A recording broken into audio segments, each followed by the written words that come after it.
हो गया बहुत। अस्सलाम वालेकुम। दुरूद शरीफ पढ़ लें।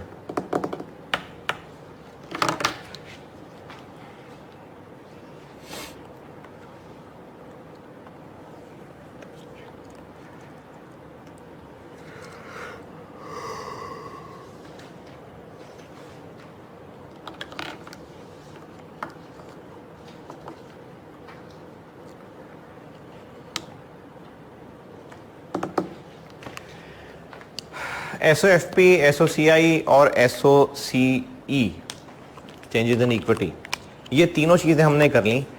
और बेसिक कंसोलिडेशन मैंने इसको इसलिए कहा था क्योंकि इसमें अभी एक P है और एक S है, और यही सब कुछ कैफ 7 लेवल पे भी होता था। तो मैं आपको जितने प्रैक्टिस क्वेश्चन दिए थे वो सब कैफ 7 वाले थे, सिवाय उस मास्टर क्वेश्चन के जो मैंने क्लास में सॉल्व किया था, क्योंकि एक तो उसमें इम्पेयरमेंट वाला पॉइंट CFAP लेवल का था, वो कैफ लेवल का नहीं था। दूसरा उसमें जो हमने टैक्स डेफर्ड टैक्स बनाया था वो CFAP लेवल का था, वो कैफ लेवल का नहीं था। वरना उसके अलावा बाकी सारी एडजस्टमेंट्स कैफ लेवल की ही थी। और बल्कि अब तो उसने एग्जामिनर ने ये भी शुरू कर दिया है कि जो CFAP के सवाल हैं उन्हीं में थोड़ी बहुत आसानियाँ करके, आसानियाँ इस लिहाज से कि जिल टोटली CFAP वाली चीज़ें निकाल के वो कैफ में पूछ रहा है। तो जो कैफ के सवाल आ रहे हैं वो CFAP ही से उठा के उन्हीं को मिला जुला के बना देता है। इवन के IS 12 में भी मैंने देखा, वो तो CFAP का सवाल है जो कैफ 7 में उसने पूछा हुआ है। तो कैफ्स में भी जो सवाल हैं वो CFAP लेवल ही के सवाल आप समझें प्रैक्टिस के लिए। तो जिन लोगों ने कंसोलिडेशन पहले पढ़ी हुई थी और मेरी इस सारी सी रिवीजन से वो सारा कुछ याद आ गया, बहुत अच्छी बात है। मैंने आपको फिर भी यही बार बार ताकीद की है कि कैफ 7 के जो प्रैक्टिस क्वेश्चंस दिए हैं मैंने, आप उनको अपने ऊपर मेहरबानी करें, मेरे पर मेहरबानी करें कि वो सारे सवाल कर लें।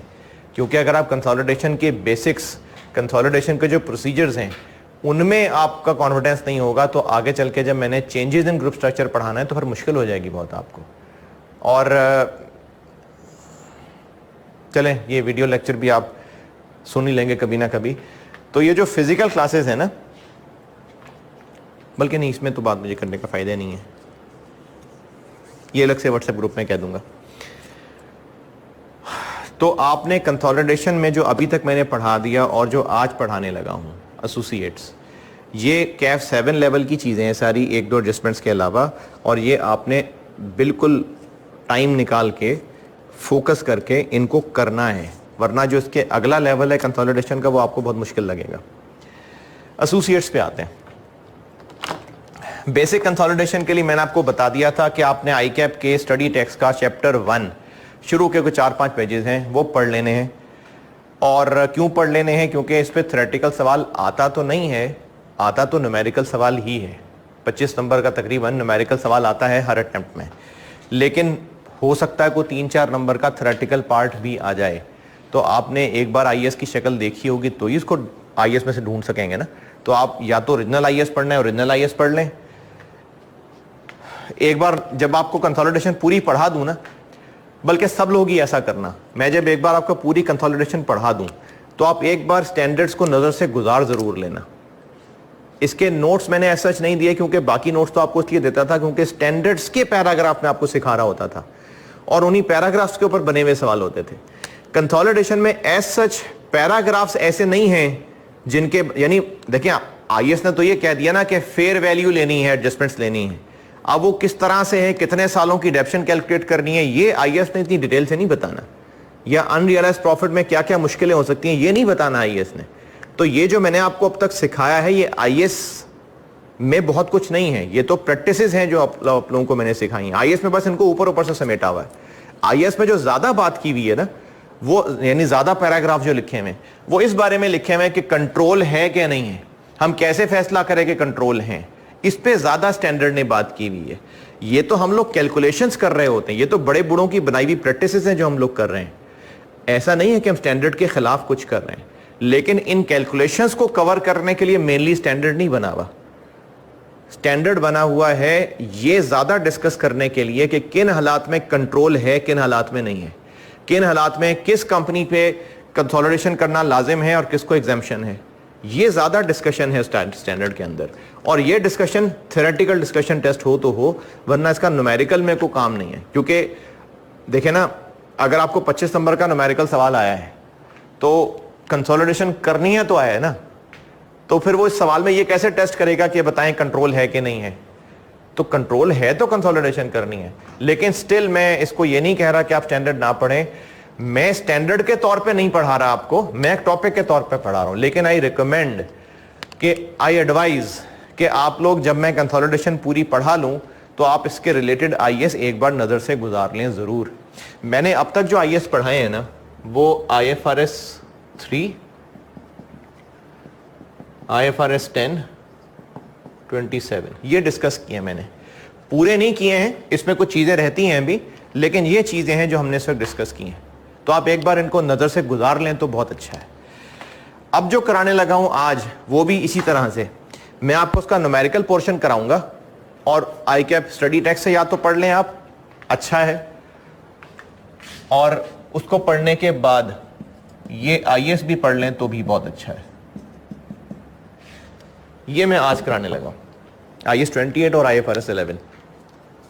हो सकता है IFRS 11 का टाइम मिल जाए आज, अगर मिल गया तो ठीक है, अगर नहीं तो फिर मैं अगली क्लास में किसी में कवर कर लूंगा।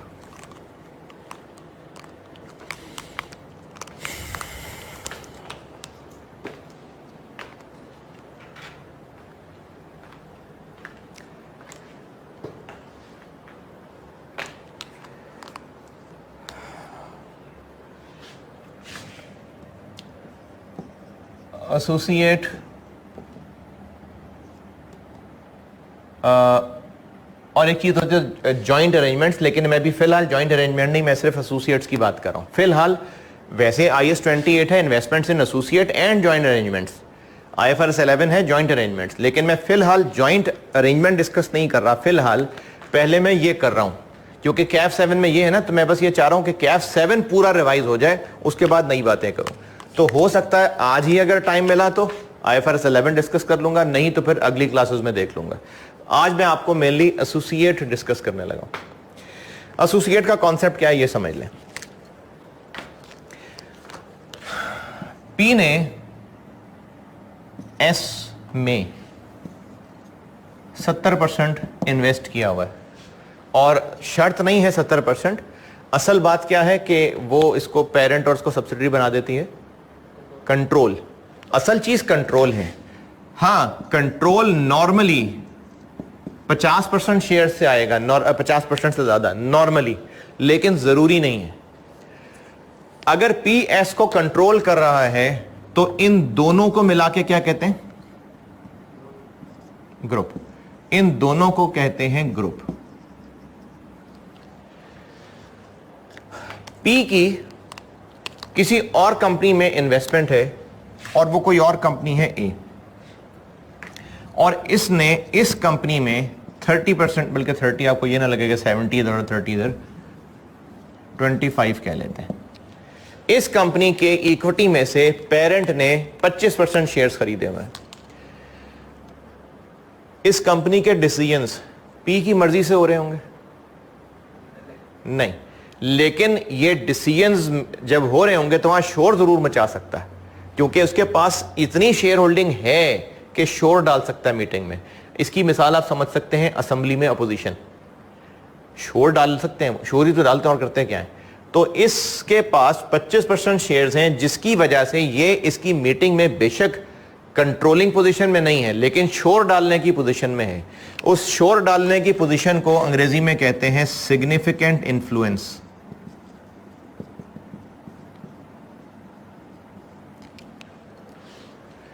और इस सिग्निफिकेंट इन्फ्लुएंस के बारे में जो एक न्यूमेरिकल इंडिकेशन है वो है 20% से ऊपर। 20% से ऊपर, 50 से नीचे नीचे। अगर किसी कंपनी के किसी दूसरी कंपनी में 20% से ऊपर शेयर होल्डिंग है, 50 से नीचे, तो फिर ये इन्वेस्टर इस इन्वेस्टी पे सिग्निफिकेंट इन्फ्लुएंस एक्सरसाइज करता है, और ये इसका एसोसिएट कहलाता है। ग्रुप फाइनेंशियल स्टेटमेंट्स में इस इन्वेस्टमेंट इन एसोसिएट को जिस तरीके से अकाउंट फॉर किया जाता है उस तरीके को कहते हैं इक्विटी मेथड। ये इक्विटी मेथड आपको सिखाने लगा। ये कहानी दोबारा सुन लें। पी और एस ग्रुप है, ये ग्रुप नहीं है, ये ग्रुप का मेंबर नहीं है। पेरेंट और सब्सिडरी, और पेरेंट और सब्सिडरी, पेरेंट सब्सिडरी बने क्यों? कंट्रोल की वजह से। कंट्रोल की न्यूमेरिकल इंडिकेशन क्या है? 50% से ज्यादा शेयर होल्डिंग, लेकिन लाजमी नहीं है 50% से ज्यादा। तो इस कंपनी का इस पे कंट्रोल है, तो ये पेरेंट और ये सब्सिडरी कहलाती है, और ये दोनों मिला के ग्रुप कहलाते हैं। एक और कंपनी है जिसमें इसका 25% शेयर है। 25 मैंने मिसाल लिखी है, असल है 20% से ज्यादा। और अगर 20% से ज्यादा है तो ये कंट्रोल तो नहीं कर रहा, लेकिन मीटिंग में शोर मचा सकता है। ये शोर मचाने को सिग्निफिकेंट इन्फ्लुएंस एक्सरसाइज करना कहते हैं। इस वजह से ये एसोसिएट और इस ग्रुप फाइनेंशियल स्टेटमेंट्स में इन्वेस्टमेंट इन एसोसिएट को किस तरीके से शो करना है, उस तरीके को इक्विटी मेथड कहते हैं। तो अब मैं आपको इक्विटी मेथड सिखाने लगा। नहीं, एक ही मेथड है इक्विटी मेथड। कंसोलिडेशन का एक ही मेथड है, वो एक्विजिशन मेथड है। यानी जो हमने पढ़ा है ना, वो एक ही मेथड है, उसको एक्विजिशन मेथड कहते हैं। और जो एसोसिएट है उसका एक ही मेथड है, उसको इक्विटी मेथड कहते हैं।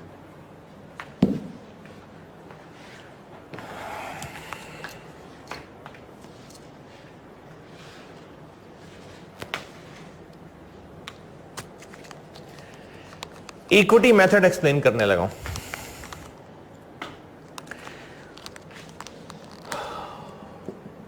और इक्विटी मेथड, जिस तरह मैंने कंसोलिडेशन दो टुकड़ों में पढ़ाई है, यानी एसओएफपी अलग और एसओसीआई अलग, उसी तरह से मैं यहां पर भी पहले आपको एसओएफपी पढ़ाने लगा।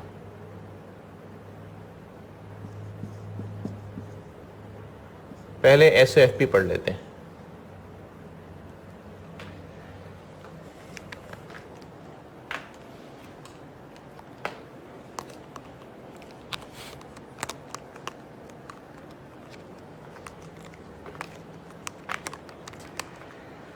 जिस तरह मैंने आपको एसओएफपी का एक बिल्कुल बेसिक सा सवाल कराया था, जिसमें आपको कंसोलिडेशन के प्रोसीजर सिखाए थे, उसके बाद फिर मैंने उसमें एडजस्टमेंट्स डाली थी। उसी तरीके से मैं आपको इसका एक बिल्कुल बेसिक से सवाल से एक प्रोसीजर बताता हूं।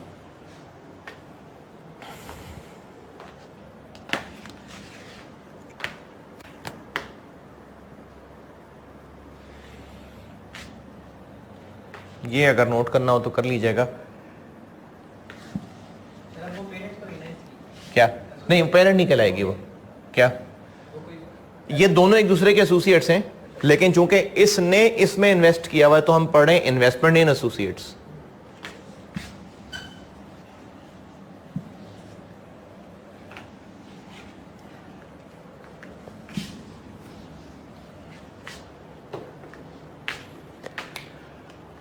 एक बिल्कुल ही सिंपल से सवाल से विदाउट एनी एडजस्टमेंट मैं आपको इक्विटी मेथड सिखाने लगा हूं।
देखना क्या बना।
अच्छा, ये लाइनें आगे पीछे हो गई हैं, ये मैं इनकी तारें जोड़ देता हूँ।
पी ने एस के शेयर्स जब खरीदे थे 80%, तो उस वक्त एस के अदर रिजर्व इतने थे, रिटेन अर्निंग इतनी थी।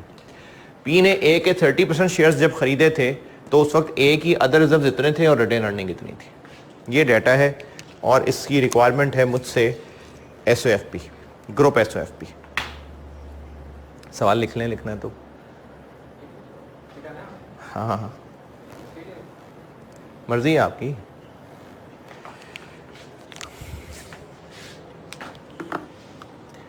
नहीं तो लिख लो, लिखने में क्या आ जाए। बाद में कब, अगर कभी पढ़ने बैठोगे तो चाहिए होगा, अगर नहीं।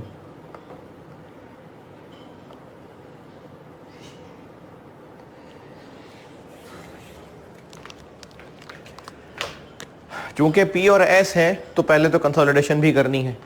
कंसोलिडेशन वाले काम कर लेते हैं पहले। गुडविल, कंसिडरेशन कितनी है? इन्वेस्टमेंट 75। वैल्यू ऑफ NCI बाद में। नेट एसेट्स, कैपिटल कितना था? 60। अदर रिजर्व्स कितने थे? 7। रिटेन अर्निंग्स कितनी थी? 15।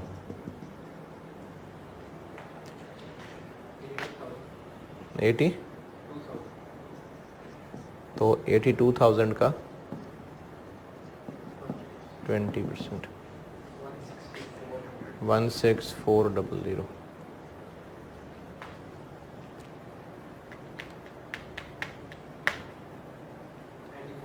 हम्म 9400। अदर रिजर्व्स,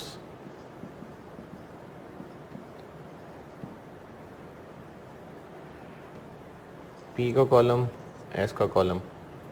अदर रिजर्व्स हैं कितने अभी?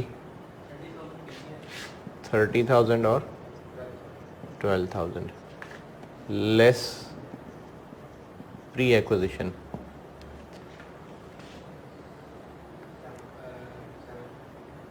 सेवन 5 और इसमें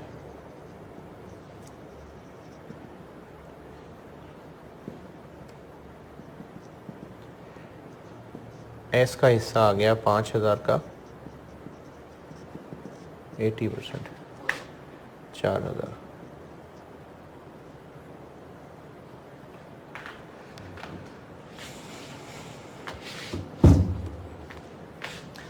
और रिटेन्ड अर्निंग्स पी और एस। अभी कितनी है रिटेन अर्निंग्स? 74 42 less pre 15 27।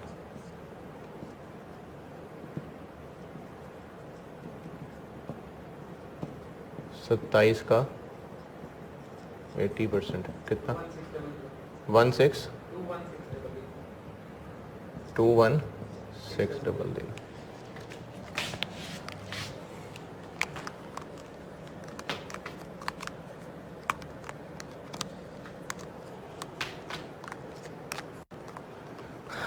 अभी तक जो कंसोलिडेशन पड़ी है उसमें ये वर्किंग्स होती हैं।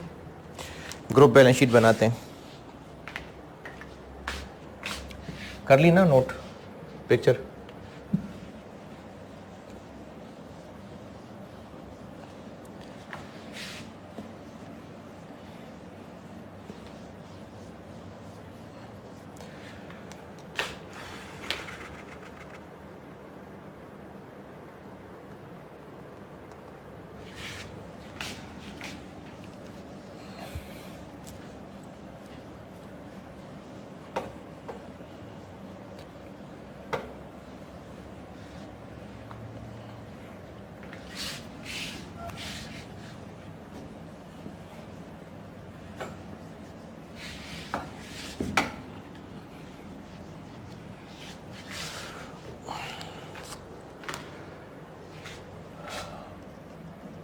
NCI वैल्यू एट एक्विजिशन कितनी? 16,400। अदर रिजर्व्स में कितना हिस्सा? 5,000 का 20%। और रिटेन अर्निंग्स में कितना हिस्सा? 27,000 का 20%, 5,400। 22,800।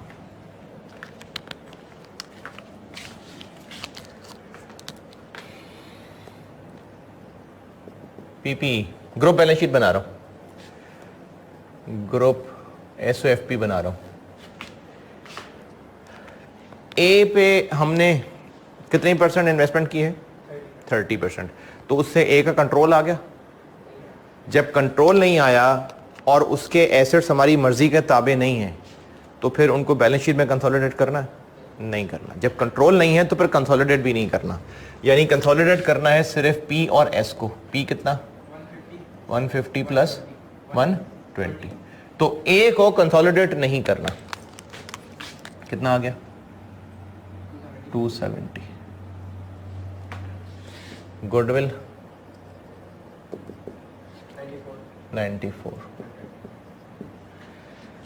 चूंकि कंसोलिडेट नहीं करना तो इसलिए फिर वो जो इन्वेस्टमेंट इन ए है उसको एलिमिनेट भी नहीं करना, वो बैलेंस शीट में रहेगी। इन्वेस्टमेंट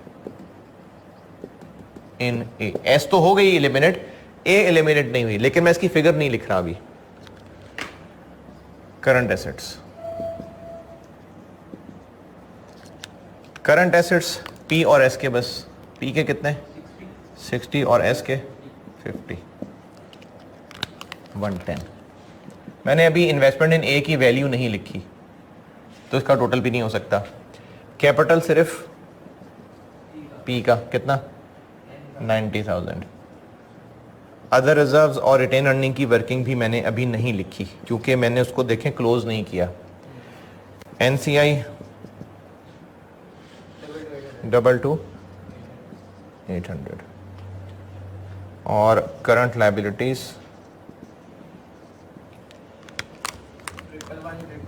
111 प्लस 56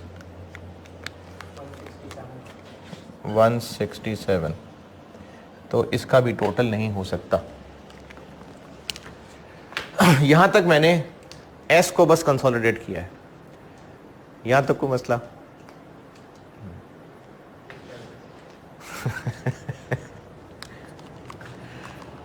क्या चाय देंगे? चले बाकी चाय पी के बताता हूं। हमने एस को सारा कंसोलिडेट कर लिया। क्या हम 100% के मालिक थे? नहीं, लेकिन हमने एस को सारा कंसोलिडेट कर लिया ना। इस वजह से साथ हमें जगह देनी पड़ी ग्रुप फाइनेंशियल स्टेटमेंट्स के अंदर, बैलेंस शीट के अंदर एनसीआई को। और एनसीआई एस के 20% के मालिक हैं। हमारी बनाई हुई ग्रुप बैलेंस शीट में एनसीआई की जो फिगर आ रही है वो कैसे निकल रही है? एक्विजिशन डेट पर एनसीआई की जो वैल्यू बनती थी, देखें एनसीआई की इस पे 20% लगा के ये वैल्यू बनी। अच्छा, अगर एनसीआई फेयर वैल्यू पे होती तो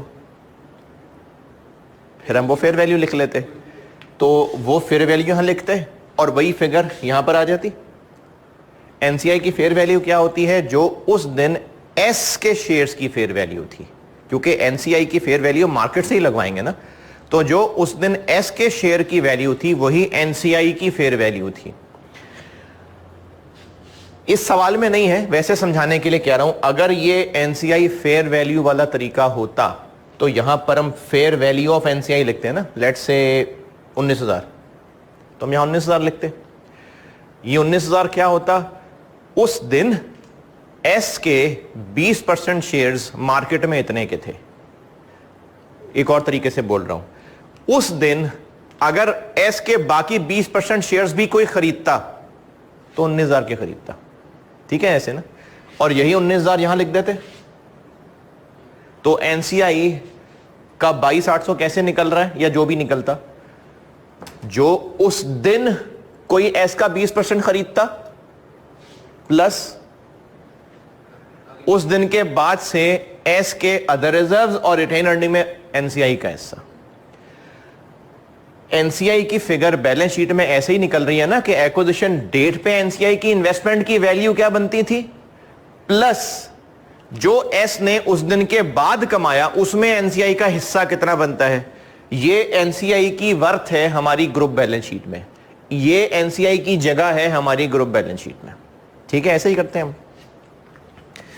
अच्छा, एग्जैक्टली ऐसा नहीं है, लेकिन समझने में आसानी रहेगी इसलिए ऐसे बोल रहा हूं।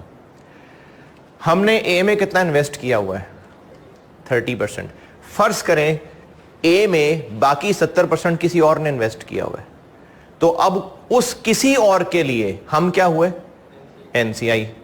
वो किसी और, मैं फिर कह रहा हूं कि लाजमी नहीं है ऐसा ही हो, यानी लाजमी नहीं है कि हमने 30% लिए हैं तो 70% किसी और ने लिए हैं, लाजमी नहीं है, लेकिन समझाने में आसानी होगी इसलिए मैं ऐसे बोल रहा हूं कि फर्ज कर लें बाकी 70% किसी और ने इन्वेस्ट किया हुआ है, तो उस किसी और के लिए हम क्या हुए, हम पी, एनसीआई।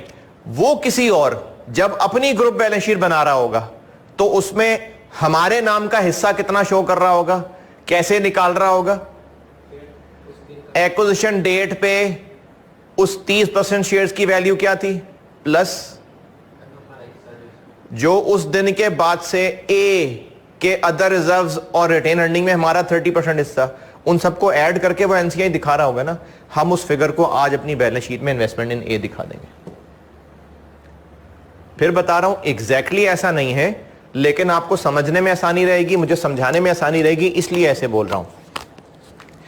फिर सुन लें बात, हम पी हैं, हमने एस में 80% इन्वेस्ट किया है, तो हम बैलेंस शीट कंसोलिडेट कर रहे हैं और उस बैलेंस शीट में एनसीआई को जगह दे रहे हैं इज्जत के साथ, और उसकी वैल्यू कैसे निकाल रहे हैं, एक्विजिशन डेट पे एनसीआई की वैल्यू क्या बनती थी, प्लस उस दिन के बाद से एस के अदर रिजर्व्स और एस की रिटेन अर्निंग्स में जो एनसीआई का हिस्सा बनता है वो इसमें ऐड किया और उसको यहां पर जगह दे दी।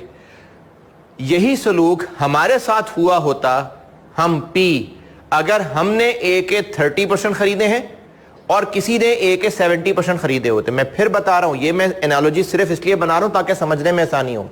जरूरी नहीं है कि किसी ने वाकई ए के 70% खरीदे हैं, ठीक है, ये बात जरूरी नहीं है, लेकिन अगर खरीदे होते तो वो अपनी ग्रुप बैलेंस शीट में हमें एनसीआई का नाम दे रहा होता ना, और हमारी वैल्यू भी ऐसे ही निकाल रहा होता। कैसे, एक्विजिशन डेट पे जो हमने ए में 30% इन्वेस्ट किया हुआ है उसकी क्या वैल्यू थी और उसमें क्या ऐड कर रहा होता, ए का बाद का हमारा 30% हिस्सा वो इसमें ऐड कर रहा होता। हम आज अपनी ग्रुप बैलेंस शीट में इन्वेस्टमेंट इन ए यही फिगर दिखाएंगे।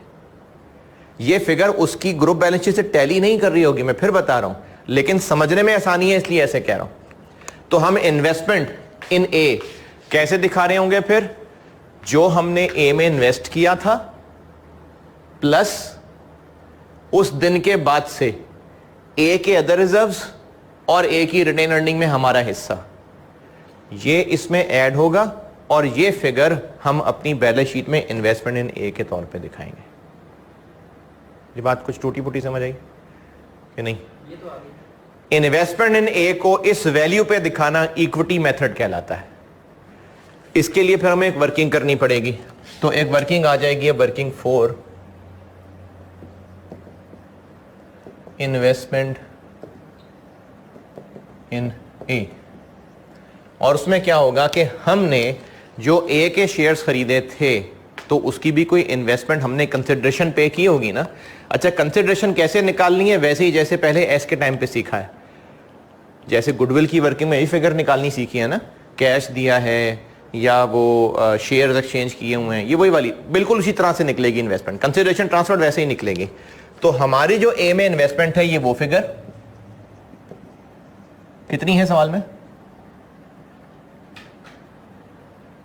अभी क्या लिखी हुई थी मैंने,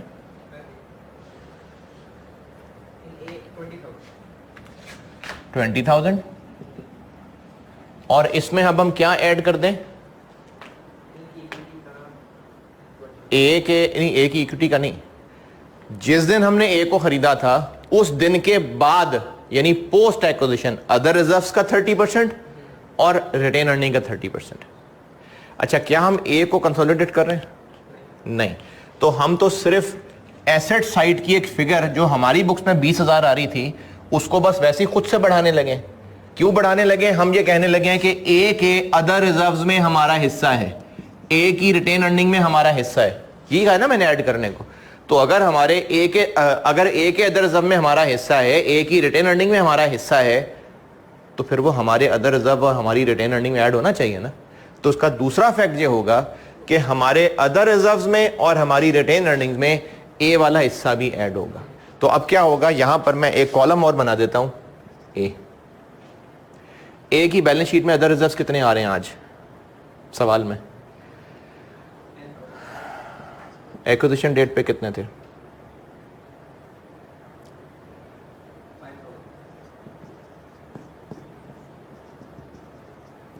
इसका 30% पेरेंट की अदर रिजर्व में ऐड होगा, 1500। बिल्कुल इसी तरह रिटेन अर्निंग्स ए की आज कितनी है? 35,000। उस दिन कितनी थी?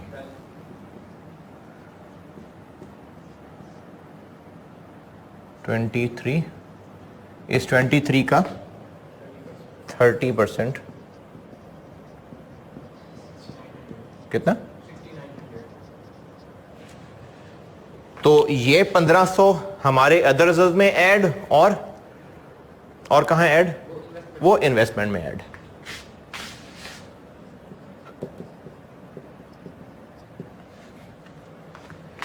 ये 69 हमारी रिटेन अर्निंग में ऐड और यहां ऐड।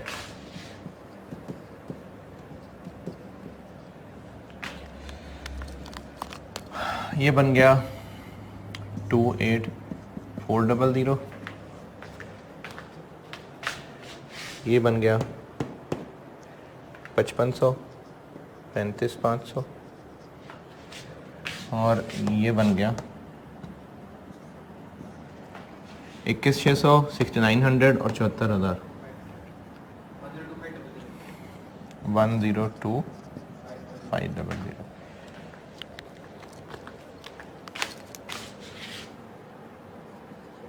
28,400, 35,500 और 102,500। देखें टोटल टैली है।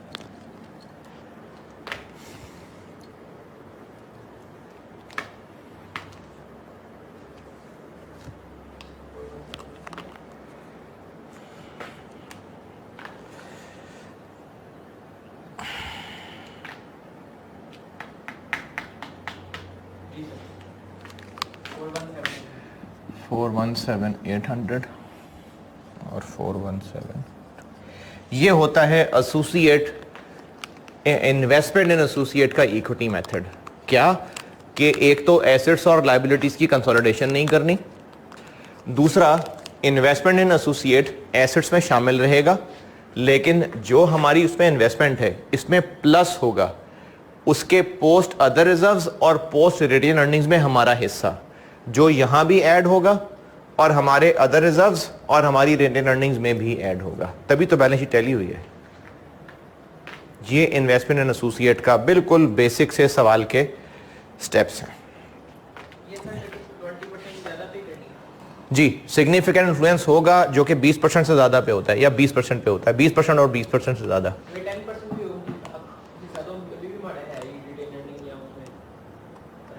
10% हो तो फिर वो एसोसिएट नहीं है ना, फिर वो एसोसिएट नहीं है। जब एसोसिएट नहीं है तो आईएस 28 में नहीं आएगा, जब आईएस 28 में नहीं आएगा तो उस पर इक्विटी मेथड नहीं लगेगा। वो एक आम सी इक्विटी इन्वेस्टमेंट है जिस पे IFRS 9 लगेगा।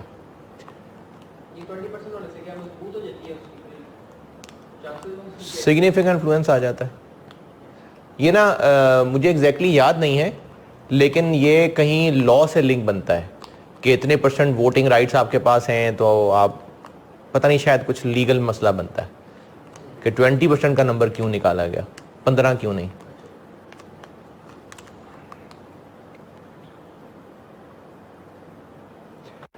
ये बोर्ड की सैर करा दें पूरी।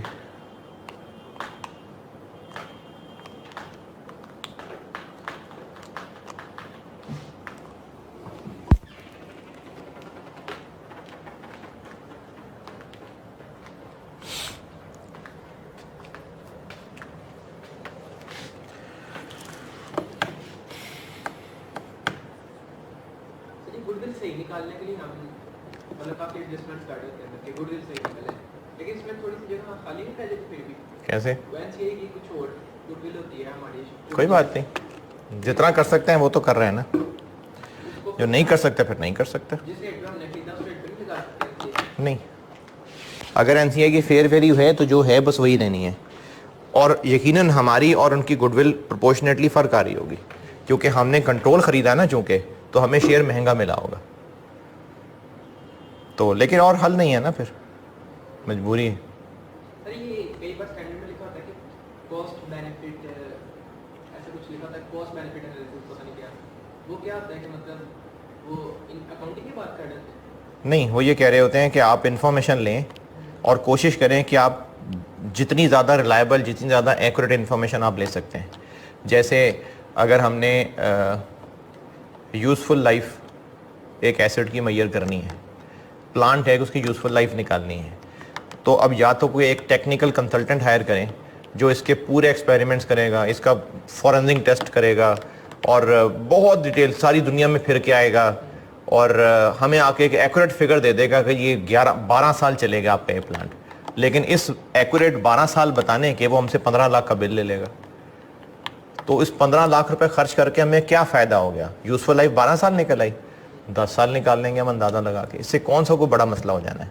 मार्केट में चल रही है 10 साल। तो इसलिए स्टैंडर्ड्स की ये कोशिश होती है, स्टैंडर्ड ना कंपनीज को मुश्किल में नहीं डालते।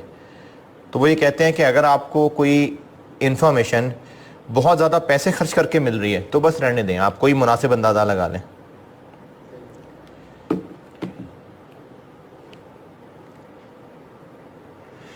हाँ जी, सैर करा दी। ये एसोसिएट का एक बेसिक सा सवाल है कि हमने कंसोलिडेशन नहीं करनी एसेट्स लायबिलिटीज़ की, और एस नहीं, और ए के जब शेयर्स खरीदे थे, अच्छा हाँ, ये जो ए और एस में इन्वेस्टमेंट की थी, जो मैंने एक टेबल बना के लिखा था ना कि एक्विजिशन डेट पे ये दोनों एक ही दिन खरीदे थे, नहीं, ज़रूरी नहीं है। एस को कभी खरीदा था, ए को कभी खरीदा था। तो जो ए के मैंने आपको कहे कि एक्विजिशन डेट के ऊपर अदर रिजर्व्स 5,000 थे, रिटेन अर्निंग्स 15,000 थी, तो ये किस दिन? जिस दिन ए को खरीदा था, यानी ए की अपनी एक्विजिशन डेट है। चलें अब इसमें मैं एडजस्टमेंट्स बताता हूं। ये ग्रुप में है क्या? लेकिन वो पेरेंट नहीं है इसके, लेकिन ग्रुप का हिस्सा है। ए ग्रुप का हिस्सा नहीं है, ग्रुप स्टेटमेंट में आ रहा है।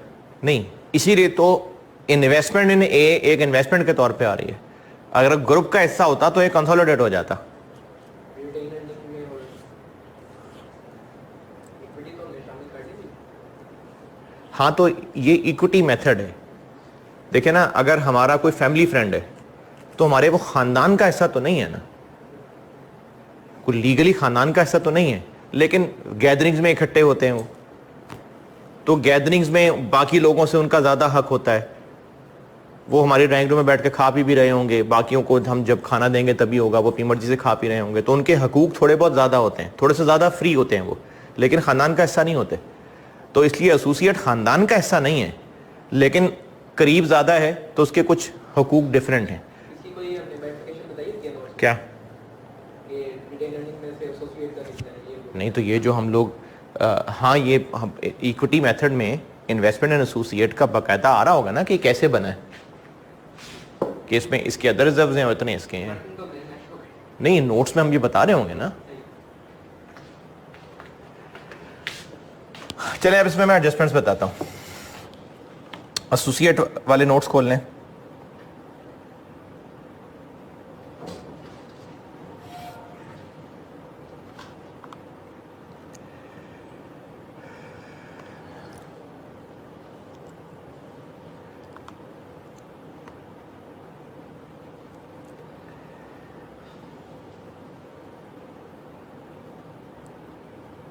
इसमें देखिए पहले पेज पे ये जो मैंने नंबर 1 लिखा हुआ है, ये नंबर 1 पढ़ लें। नंबर 1 जो post acquisition profits and other reserve लिखा हुआ है ना, ये पढ़ लें। इसके नीचे जो नोट्स लिखे हुए हैं, इनमें से पहला बुलेट पॉइंट अभी, चलो खैर है, वो भी पढ़ लें।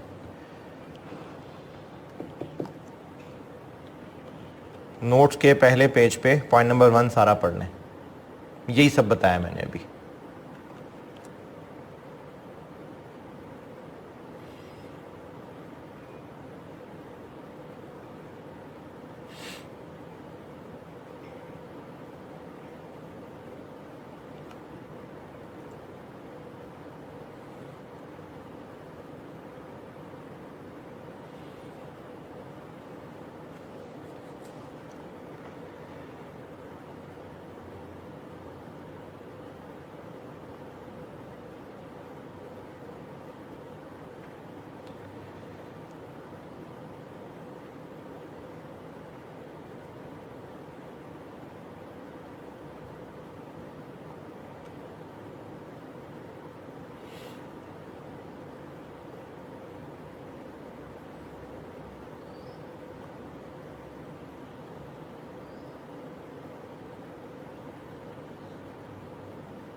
जिस तरह वो एस में पढ़ा था ना कि अगर पेरेंट रिवैल्यूएशन मॉडल पे है और एस कॉस्ट मॉडल पे है तो हम एस को रिवैल्यू करेंगे, तो ये यहाँ पर भी होगा कि अगर ए कॉस्ट मॉडल पे है और पेरेंट रिवैल्यूएशन मॉडल पे है तो हम ए को रिवैल्यू करेंगे और ए का जो नया सरप्लस आएगा उसका 30% हम यहाँ लिखेंगे।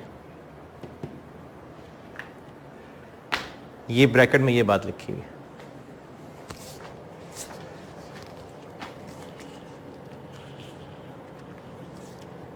Point 1 okay. अच्छा जी, पॉइंट नंबर 3 पढ़ लें। पॉइंट नंबर 3,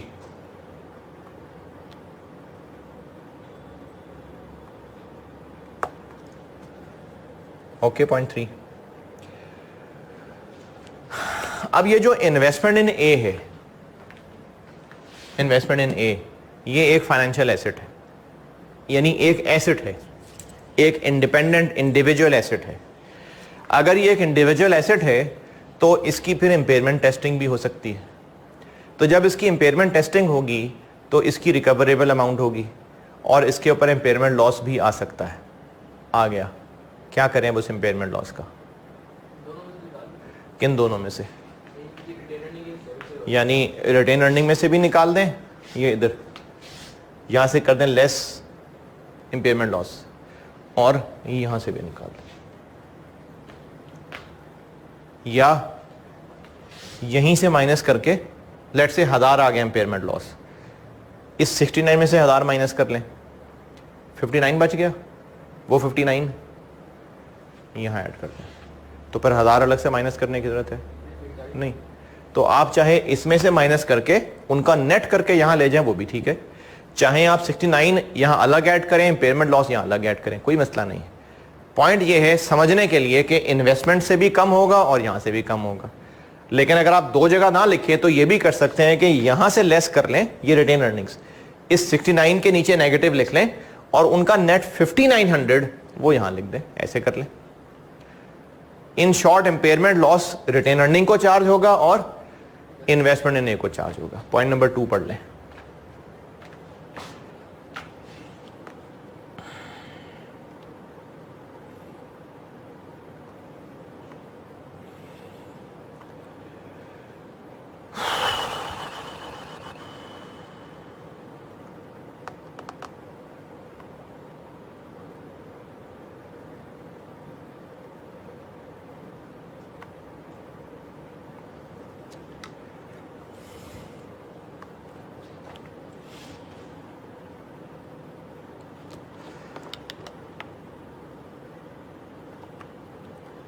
ये जो लिखा हुआ है पॉइंट 1 में, if P made its investment in A as per I/9, then do not forget reverse any जी, यही सब्सिडी में भी जो बताया था कि अगर उसने अपने पास, क्योंकि है तो उसकी इन्वेस्टमेंट ना, तो अगर उसने उसको वही फेयर वैल्यू पे अपडेट किया हुआ है तो वो निकाल दें फिर वहां से।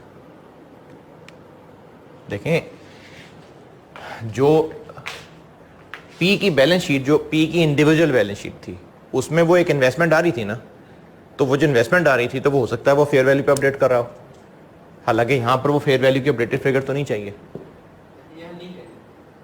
तो अगर उसने किया हुआ तो उसको रिवर्स कर दें। ये सेम वही बात है जो मैंने एस में की थी, क्योंकि हमने उस दिन जो वैल्यू थी प्लस अदर रिजर्व्स और रिटेन अर्निंग में हिस्सा, तो उस दिन जो वैल्यू थी, तो इसलिए अगर उसमें कोई फेयर वैल्यू की इंक्रीज आ गई है तो वो रिवर्स कर दें। उस दिन किस दिन? उस दिन जो हमने इन्वेस्टमेंट रिकॉर्ड कर ली, बस ये पहली लाइन वो फिगर है। अब उसके बाद जितना टाइम गुजरा है उसके अदर रिजर्व्स और रिटेन अर्निंग का हिस्सा ऐड हो रहा होगा। तो अगर पेरेंट की अपनी बैलेंस शीट में वो फेयर वैल्यू पे अपडेट हो रही थी तो वो तो नहीं सही ना, तो उसको रिवर्स करना है।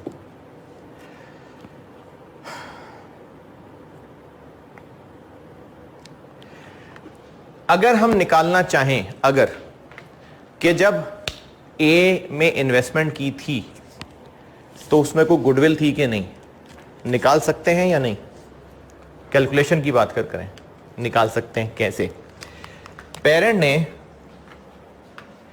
ए में 30% इन्वेस्टमेंट की थी, कितने रुपए लगाए हैं? 20,000। उस वक्त ए का कैपिटल कितना था? कैपिटल बैलेंस शीट में सवाल में कितना आ रहा है? ए का।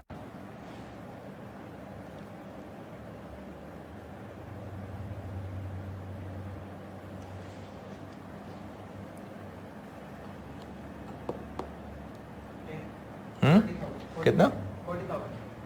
40,000। अदर रिजर्व्स कितने आ रहे हैं? 5 शायद। नहीं, एक्विजिशन डेट पे। और रिटेन अर्निंग्स 12। कितना हो गया? 57। ये 57 इसमें से माइनस करना फेयर? ये कितने परसेंट शेयर्स में इन्वेस्टमेंट की है? 20 की 30? 30। तो इसका 30 लें।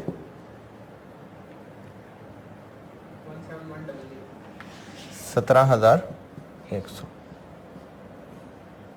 तो हमने जितना हिस्सा बनता था उससे ज्यादा ही दिए ना? कितने ज्यादा? 2900। कह सकते हैं कि हमने गुडविल का दिया है, ऐसा कह सकते हैं कि नहीं? अगर डिविडेंड ड्यू है कोई, डिविडेंड ड्यू? आपने कहा था प्राइस बढ़ी होती है। नहीं, कोई डिविडेंड नहीं है। तो गुडविल का दिया है ना? तो हम लोग वर्किंग में एक ही गुडविल निकाल के देखेंगे, जरूर देखेंगे। और अगर यहां सवाल में कहीं फेयर वैल्यू एडजस्टमेंट वगैरह होती वो भी लिखते, बिल्कुल लिखते। यहां पर जिस तरह एस की गुडविल निकालते थे ना, फेयर वैल्यू एडजस्टमेंट, वो सब वैसे ही करते। मैंने नहीं रखी सवाल में, लेकिन अगर होती तो मैं यहां पर फेयर वैल्यू एडजस्टमेंट डालता। निकल आई गुडविल। ये 2900 इस 20,000 में शामिल है या इसके अलावा है? इसमें शामिल है ना? तो हम लोग बैलेंस शीट में ये 20,000 दिखा रहे हैं, तो 2900 को अलग से एसेट दिखाऊं? शामिल है, तो अलग से तो नहीं ना दिखाने की जरूरत, तो अलग से दिखाने की जरूरत नहीं है। लेकिन हम ये काम क्यों करें? अगर अलग से दिखाना ही नहीं है तो फिर हम गुडविल क्यों निकालें? हम गुडविल निकालेंगे और देखेंगे कि पॉजिटिव आती है तो बस ठीक है, छोड़ देंगे। लेकिन अगर पॉजिटिव नहीं आ रही, नेगेटिव आ रही है, तो फिर हम उस नेगेटिव की ट्रीटमेंट करेंगे। नेगेटिव की ट्रीटमेंट क्या करेंगे? नेगेटिव की ट्रीटमेंट ये करेंगे, अगर ये आ जाता ना 2900 पॉजिटिव की जगह नेगेटिव, तो ये कहलाती negative goodwill, bargain purchase gain भी जो होता था। हम इस 2900 को फिर इस इन्वेस्टमेंट में ऐड करते, और पेरेंट के लिए एक इनकम वाली बात है, यहां पर ऐड करते। दोबारा सुने, अगर आंसर आ रहा है पॉजिटिव, ये करेंगे जरूर। अगर आंसर आ रहा है पॉजिटिव तो बस छोड़ दें इस वर्किंग को। लेकिन अगर आंसर आ रहा है नेगेटिव, तो ये नेगेटिव गुडविल है और ये पेरेंट के लिए एक इनकम वाली बात है। तो पेरेंट की इनकम है तो रिटेन अर्निंग में तो ऐड होगा। अब दूसरा फैक्ट तो कहीं डालना है, हम खुद से एक चीज अकाउंट फॉर कर रहे हैं तो खुद तो करना पड़ेगा ना। है पेरेंट ने कहां डाला? पेरेंट ने इन्वेस्टमेंट डेबिट कैश क्रेडिट कर लिया बस। किसमें फर्क था? क्या एंट्री की होगी? नहीं, फेयर वैल्यू ही कम थी तभी तो सस्ता खरीदा इसने। मार्केट में ए के शेयर्स बहुत सस्ते बिक रहे थे क्योंकि ए का अच्छा नाम नहीं था, तभी तो नेगेटिव गुडविल आ रही है। तो पेरेंट ने जो खरीदे थे वो सस्ते ही मिले थे, यानी फेयर वैल्यू कम थी। तो ये 20,000 ऑलरेडी कम है, तो पेरेंट ने इन्वेस्टमेंट डेबिट और कैश क्रेडिट किया होगा। अब हम ये नेगेटिव गुडविल पेरेंट की इनकम बनाने लगे हैं, तो अगर यहां पर ऐड करेंगे तो उसका दूसरा फैक्ट कहीं डालना पड़ेगा ना, तो वो दूसरा फैक्ट यहां इन्वेस्टमेंट इन ए में डेबिट हो जाएगा।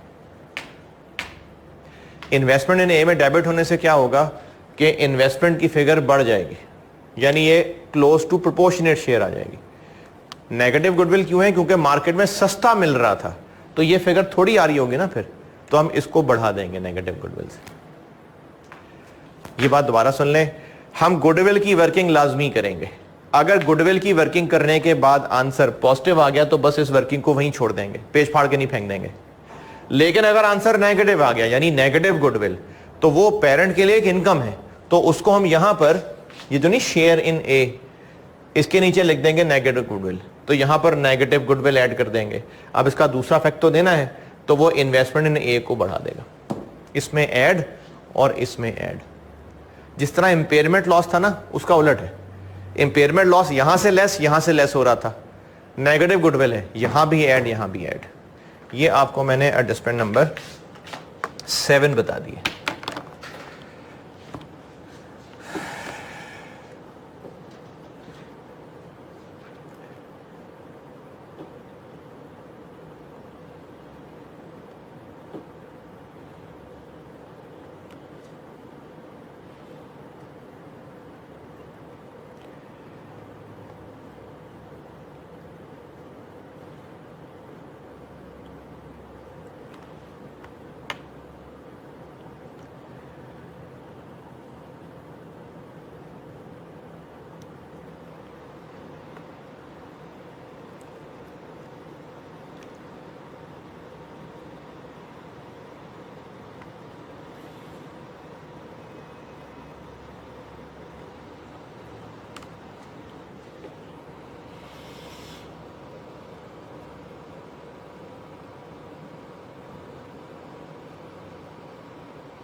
हाँ जी, ओके।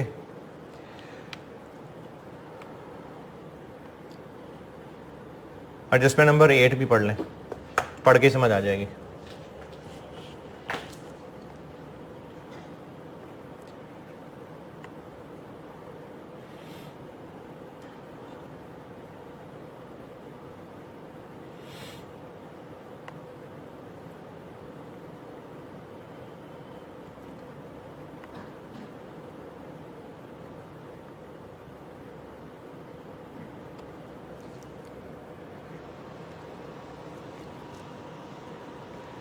हाँ जी,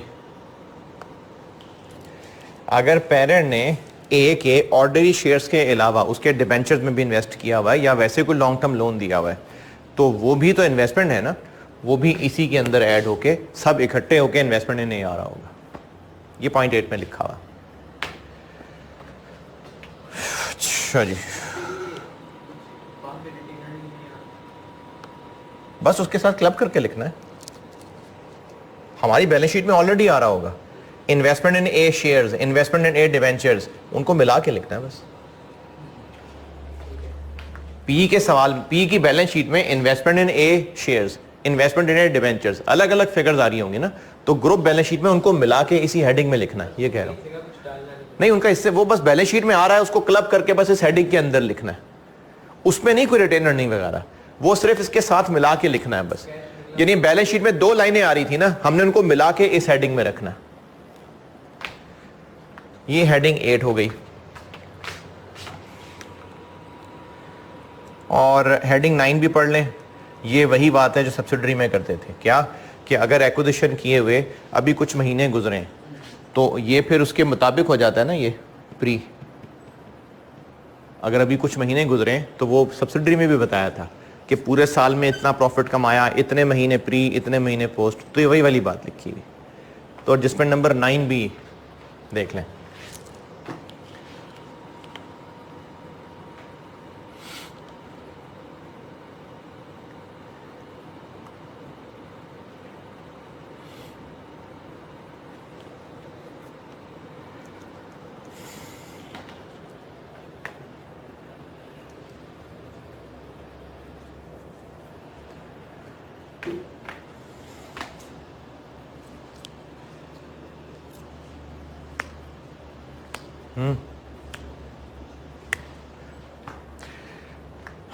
अभी मैंने कहा था कि जो गुडविल की वर्किंग है इसमें भी कोई ना कोई फेयर वैल्यू एडजस्टमेंट हो सकता है, आ रही होती।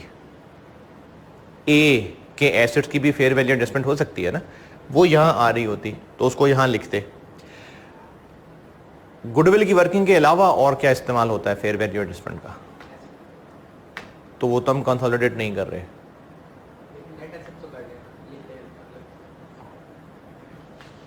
गुडविल की वर्किंग में लिखते हैं और बैलेंस शीट में रेलेवेंट एसेट में लिखते हैं, तो हम कंसोलिडेट तो कर नहीं रहे। उसके बाद और क्या होता है?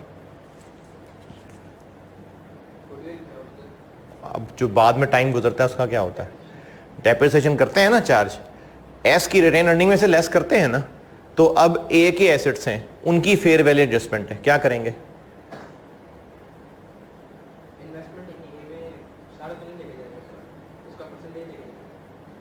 जो एस की रिटेन अर्निंग से लेस करते थे, fair value depreciation, fair value adjustment की डिडक्शन, वो एस की रिटेन अर्निंग एस वाले कॉलम से लेस करते थे ना, तो अब चूंकि ए के एसेट्स की फेयर वैल्यू एडजस्टमेंट है, तो क्या करें उसकी एक्स्ट्रा डेप्रिसिएशन का?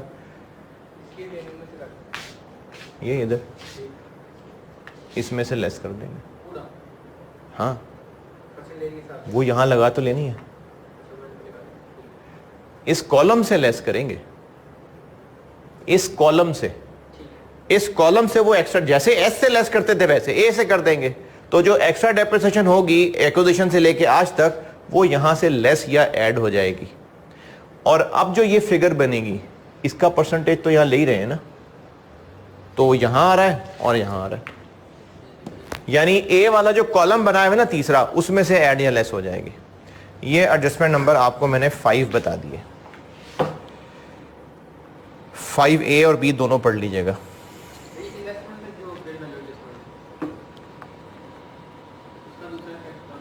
क्या जी?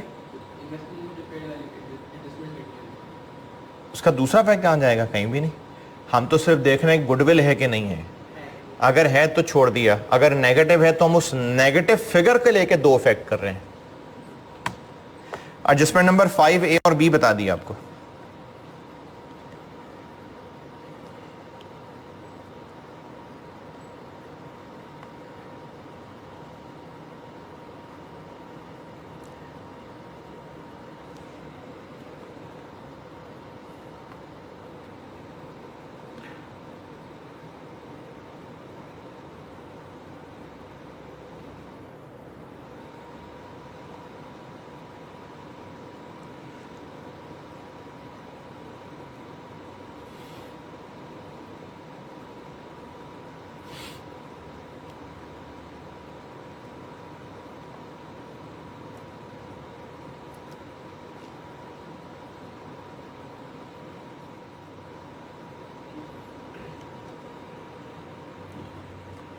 जी, एडजस्टमेंट 5 ओके।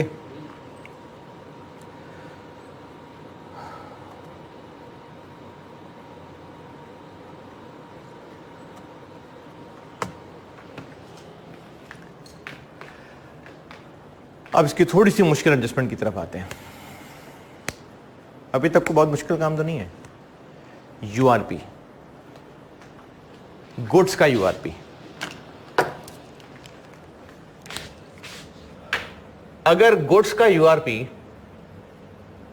लेट्स से 4000 है, तो इस यूआरपी की पी और एस पढ़ते हुए क्या ट्रीटमेंट करते थे?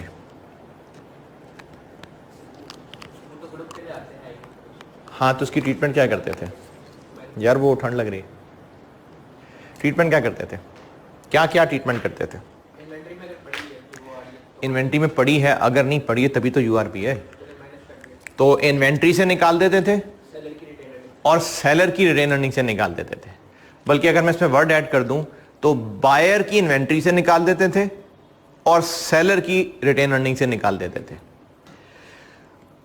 अगर पी ने बेचा हो तो यहां पी की अर्निंग्स आ रही हैं, उनमें से निकाल देते थे, और एस बायर था तो एस की इन्वेंट्री कंसोलिडेट हो रही होती थी ना, वो एसेट्स में आ रही होती थी, वहां से निकाल देते थे।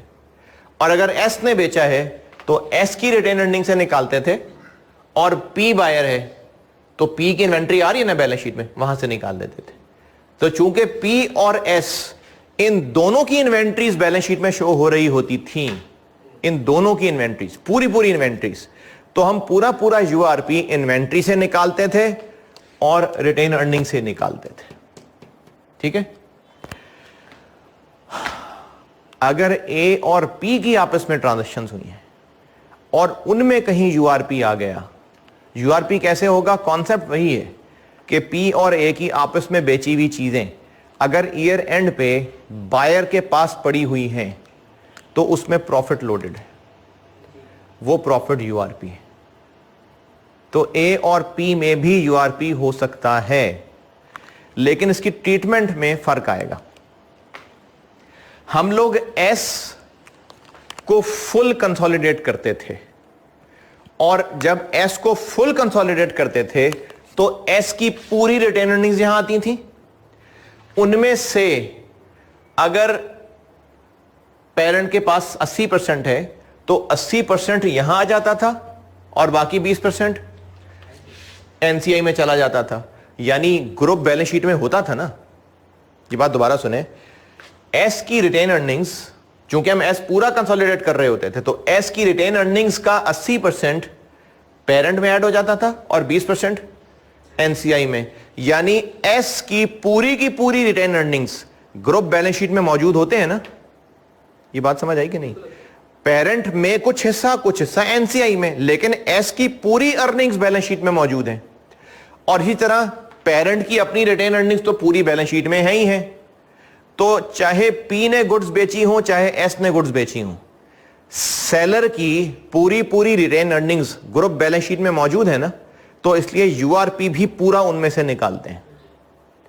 लेकिन अगर ए सेलर हुआ तो क्या ए की पूरी retained earnings group balance sheet में मौजूद है?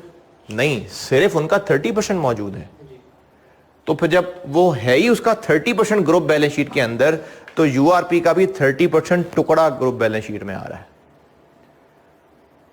ये बात समझ आई? सर लेकिन ये तो ग्रुप नहीं है, तो हम कहते हैं कि ग्रुप की नजर में सेल नहीं। लेकिन क्या ग्रुप की रिटेन अर्निंग्स में हमने इसको ऐड कर नहीं लिया? कर तो लिया। तो जब ग्रुप की रिटेन अर्निंग्स में ऐड कर लिया, और ये जो ए ने बेच के प्रॉफिट कमाया था वो पेरेंट की इन्वेंट्री में था, पेरेंट की इन्वेंट्री बैलेंस शीट में आ रही है? पेरेंट की इन्वेंट्री बैलेंस शीट में नहीं आ रही। ए ने पी को चीजें बेची, और यूआरपी का मतलब है कि पी के पास अब भी चीजें पड़ी हुई हैं। तो अगर ए सेलर है तो वो चीजें पी के पास है ना, पी की इन्वेंट्री में आ रही है ना, तो उनमें जो प्रॉफिट लोडेड है वो यहां हमने ऐड किया तो है। लेकिन क्या पूरा का पूरा उसके प्रॉफिट्स ग्रुप की रिटेन अर्निंग्स में आ रहे हैं? नहीं, सिर्फ 30% आ रहे हैं ना। तो फिर हम यूआरपी की ट्रीटमेंट भी पूरे यूआरपी की नहीं करेंगे, उसके सिर्फ 30% की ट्रीटमेंट करेंगे। तो अगर फुल यूआरपी 4000 था तो हम इसका 30% लेंगे 1200, उस 1200 की ट्रीटमेंट करेंगे। क्या ट्रीटमेंट करेंगे 1200 की? इन्वेंट्री में से निकाल देंगे और ए की।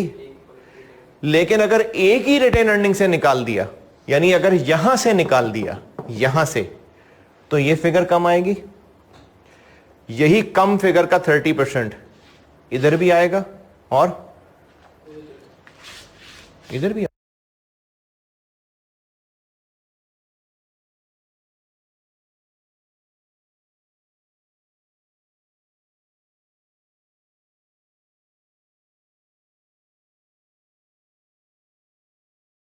आ जाएगा। तो इन्वेस्टमेंट में से भी लेस हो गया फिर इसका मतलब, तो यानी रिटेन अर्निंग से भी लेस हो गया, इन्वेस्टमेंट में से भी लेस हो गया, और इन्वेंट्री से भी लेस हो गया। ये तो 2-3 जगह से लेस हो गया। ये खिचड़ी दोबारा सुने। जब हम करते हैं ना एस को कंसोलिडेट, तो एस पूरा कंसोलिडेट होता है, और एस की पूरी अर्निंग्स ग्रुप की इक्विटी में होती हैं। कैसे? एस की अर्निंग्स का 80% इधर ग्रुप में आके ऐड हो गया और 20% एनसीआई में ऐड हो गया। ग्रुप बैलेंस शीट में पूरा रहा ना मौजूद, 2 अलग अलग लाइनों में, लेकिन एस की पूरी अर्निंग्स ग्रुप बैलेंस शीट में मौजूद हैं। तो एस ने जो प्रॉफिट कमाया था वो सारा का सारा ग्रुप बैलेंस शीट की इक्विटी में है। तो इसलिए हम सारा प्रॉफिट यहां से निकालते हैं और बायर की इन्वेंट्री से निकाल देते हैं। अब मैंने कहा कि ए सेलर हुआ अगर, तो ए के प्रॉफिट्स में वो प्रॉफिट आ रहा होगा, लेकिन हम ए के सारे प्रॉफिट्स तो ग्रुप में रख ही नहीं रहे, हम तो रख ही सिर्फ उसका 30% रहे हैं। तो फिर यूआरपी भी तो सिर्फ 30% ही अफेक्ट डाल रहा है ना। तो हम 30% लेके उसकी एडजस्टमेंट करेंगे। क्या एडजस्टमेंट करें? ए सेलर है, ए के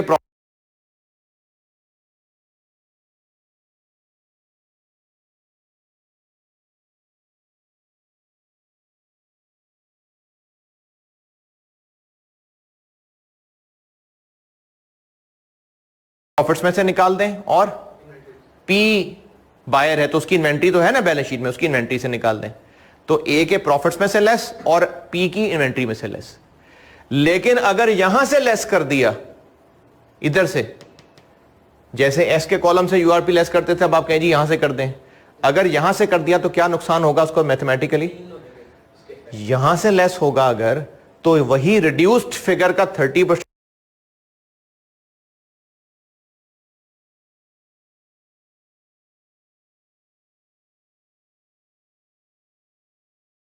एक इधर आना है और एक 30% इधर आना है। तो अगर हमने ए वाले कॉलम से लेस कर दिया तो ए के कॉलम के लेस करने की वजह से यहां भी इफेक्ट आएगा, यहां भी इफेक्ट आएगा, और एक इफेक्ट हम इन्वेंट्री में देने वाले हैं। ये तो 3 इफेक्ट चले जाएंगे।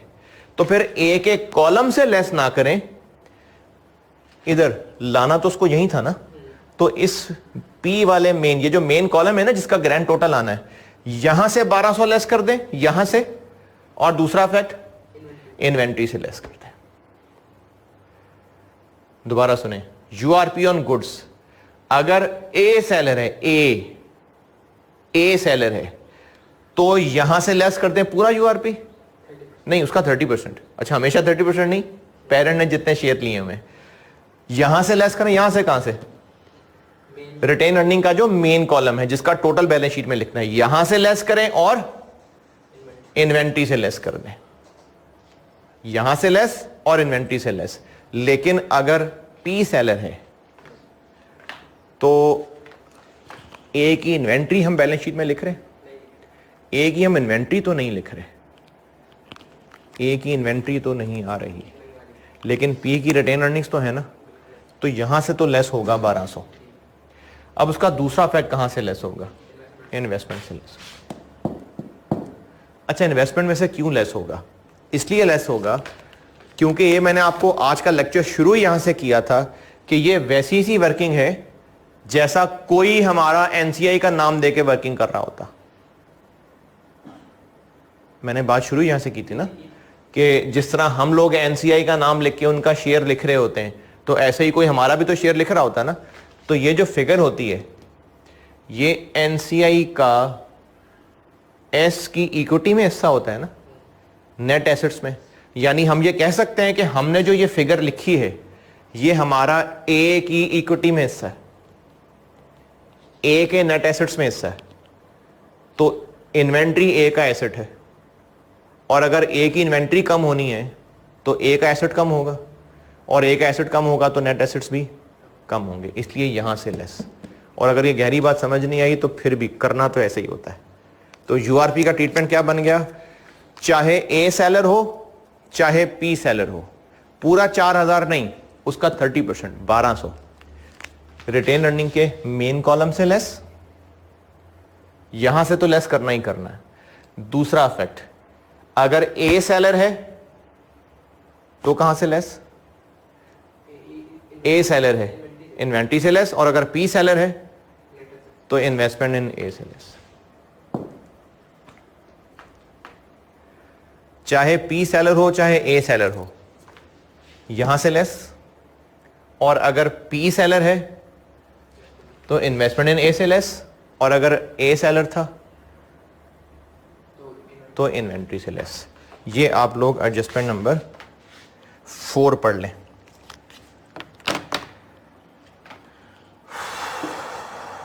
एडजस्टमेंट नंबर 4 पढ़ लीजिए।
ये इन्वेंटरी पे उन्होंने परसेंटेज लगा के बताया हुआ है उस वक्त के लिए।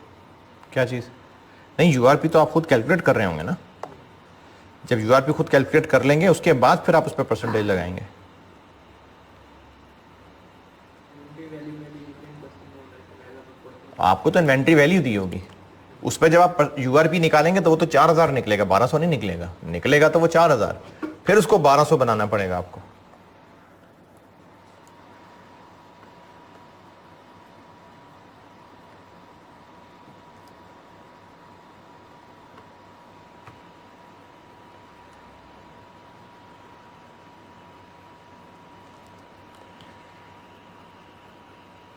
परसेंटेज की बात की थी आप, हैं जी? परसेंटेज की बात की थी।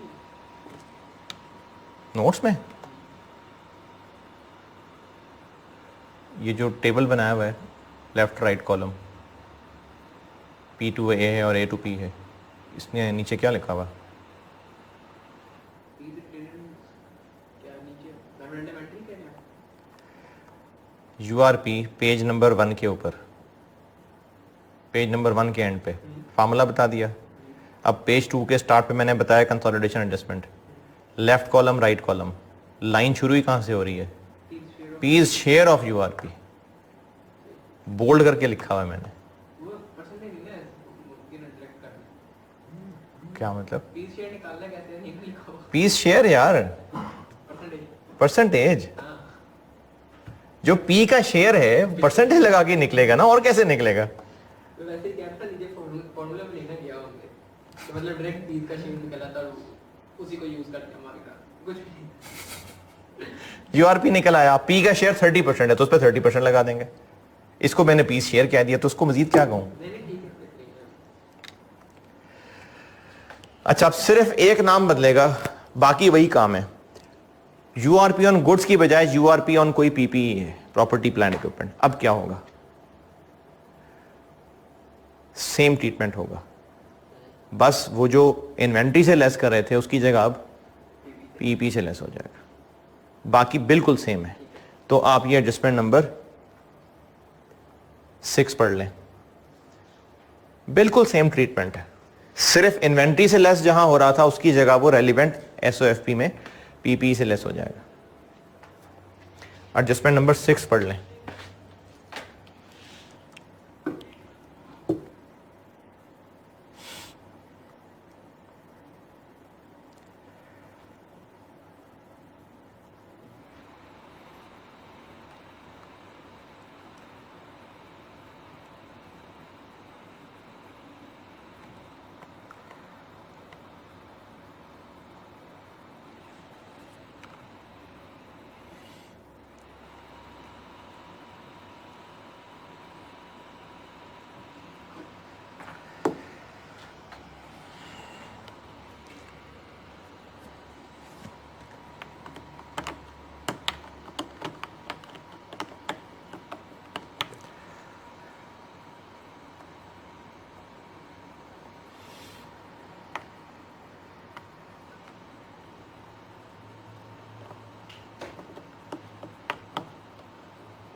जी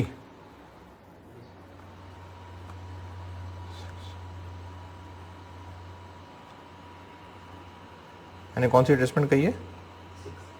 नहीं नहीं, अच्छा अच्छा ठीक है, वो मैं इनकम स्टेटमेंट पे चला गया। जी ठीक है, 6 ही है।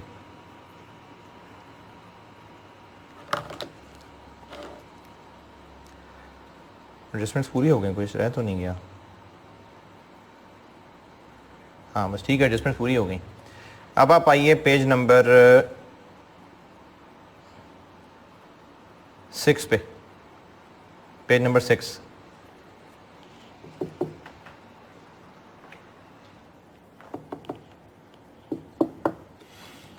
क्या हो गया?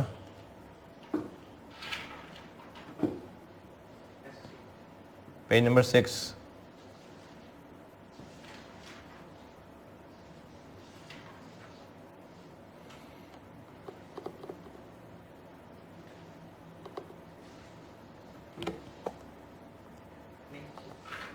पेज 6, पेज 6 पे मैंने वही जिस तरह आपको एस में भी बताया था ना कि बैलेंस शीट का और वर्किंग्स का फॉर्मेट बनाया हुआ है, ये वैसे ही किया हुआ है मैंने सिर्फ क्या किया कि जो एस में सब बता चुका वो दोबारा नहीं लिखा, बस कह दिया सेम एज स्टडीड अर्लियर। सिर्फ मैंने कुछ शेड करके और बोल्ड करके सिर्फ वो लाइनें लिखी हैं जो अब एसोसिएट में हमने एक्स्ट्रा पढ़ी हैं। जैसे देखें बैलेंस शीट में एक इन्वेस्टमेंट इन एसोसिएट के नाम से करंट एसेट से ऊपर एक लाइन आ रही है, बैलेंस शीट का फॉर्मेट बनाया ना मैंने, तो उसमें करंट एसेट से ऊपर एक लाइन आ गई, ये हमने एक नई चीज सीख ली आज। फिर देखें यूआरपी जो अभी भी पढ़ा के हटाऊं, अगर यूआरपी ऑन पीपी था और ए सेलर था तो वो ऊपर देखें पीपी में से लेस हो रहा है। अच्छा, अब ये परसेंटेज लगाना ठीक है साथ, या ठीक है ये परसेंटेज लगा दूं या नहीं पीछे भी? नहीं मुझे तो कोई मसला नहीं है, मैं वैसे कह रहा शायद तो जल्दी मैं वहां से देख के याद नहीं अगर परसेंटेज लगा दूं तो क्लियर होगा कि नहीं? हो जाए। चलो परसेंटेज लगा देते कई बार ऐसा लोग कर देते हैं, हैं, लगा देते हैं परसेंटेज लगा देते हैं।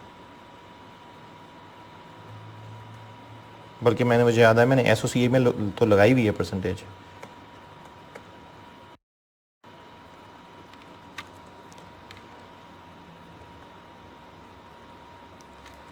लगा दी परसेंटेज।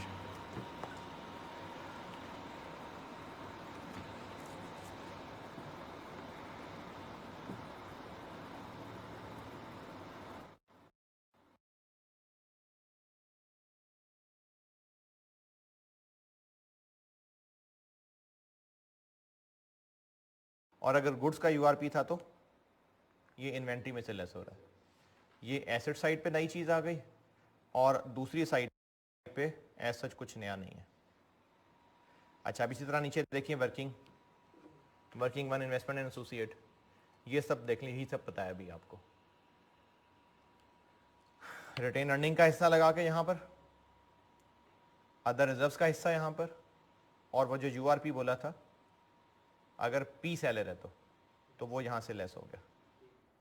ठीक है, अगर ए सेलर होता तो वो इन्वेंट्री और पीपी से लेस है, और अगर पी सेलर है तो इन्वेस्टमेंट में से लेस। ठीक है, इसी तरह वर्किंग टू रिटेन अर्निंग वाली देखें, ये मैंने सारा शेडेड किया हुआ। देखें वो मैंने ना असल में ये आखिरी कॉलम सिखाया है, ए की रिटेन अर्निंग जो मैंने वहां डब्बे के अंदर लिखा हुआ है, माइनस प्री, इधर भी देखते जाओ साथ, ए की retained earning minus pre minus आज तक की एक्स्ट्रा डेप्रिसिएशन, ये आ गया। इसको मैंने उधर डब्बे का टोटल किया हुआ है। ठीक है, इसके ऊपर 30% लगा के मैंने यहां लिख लिया। तो देखिए मैं उधर लाइन के नीचे ले आया, इसको कह दिया share in S post retained earnings. ठीक है, फिर उसमें मैंने क्या किया, नेगेटिव गुडविल है तो ऐड, इंपेयरमेंट लॉस है तो लेस। ये मैंने भी शुरू में बताया था ना कि इंपेयरमेंट लॉस आप चाहे यहीं लेस करके तो 5900 ही यहां ले जाके ऐड कर लें, तो यही मैंने किया वहां वर्किंग के अंदर। देखिए आप इनर कॉलम में मैंने 6900 निकाला, फिर उसमें इंपेयरमेंट लॉस लेस किया, और अगर नेगेटिव गुडविल है तो ऐड की, फिर उनका टोटल में ये मेन कॉलम में ले आया। ठीक है, और फिर आगे से यूआरपी लेस कर दिया, क्योंकि यूआरपी चाहे पी ने बेचा हो चाहे ए ने बेचा हो, हमने मेन कॉलम से लेस करना है ना, तो देखिए मैंने वो मेन कॉलम से लेस कर दिया। यही सब बताया अब तक, वो मैंने आपको फॉर्मेट्स में लिख के दिखा दिया।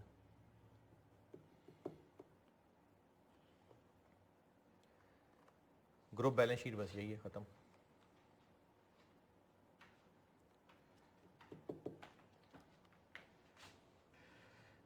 एसओएफपी डन। और अब आप एक काम ये कर रहे हैं कि आप एसओसीआई वाला लेक्चर प्ले करने से पहले, यानी लेक्चर 48 प्ले करने से पहले, आप ये जो मैंने सवाल अपलोड किए हैं ना, 4 सवाल हैं इसके बैलेंस शीट के, क्वेश्चन 1 2 3 4 ये बैलेंस शीट के हैं, और आप इन चारों सवालों को कर रहे हैं। अगर आप इन चारों सवालों को नहीं कर रहे तो फिर आपकी प्रैक्टिस कच्ची कच्ची रह जाएगी। कंसोलिडेशन का सवाल लाजमी आता है, आप इनके प्रैक्टिस क्वेश्चंस कर लें तो आपकी ग्रिप अच्छी हो जाएगी, अगर नहीं करेंगे तो ग्रिप कच्ची रह जाएगी। तो ये जो मैंने प्रैक्टिस क्वेश्चंस दिए हैं, जो इसमें शायद 7 सवाल हैं, तो उसमें क्वेश्चन 1 2 3 4 ये बैलेंस शीट से रिलेटेड है। वैसे भी रिक्वायरमेंट पढ़ के पता चल ही जाएगा कि बैलेंस शीट है। तो आप ये चारों सवाल कर रहे हैं, उसके बाद आप लेक्चर 48 प्ले कर रहे हैं जिसमें मैं SOCI सिखा रहा हूँगा।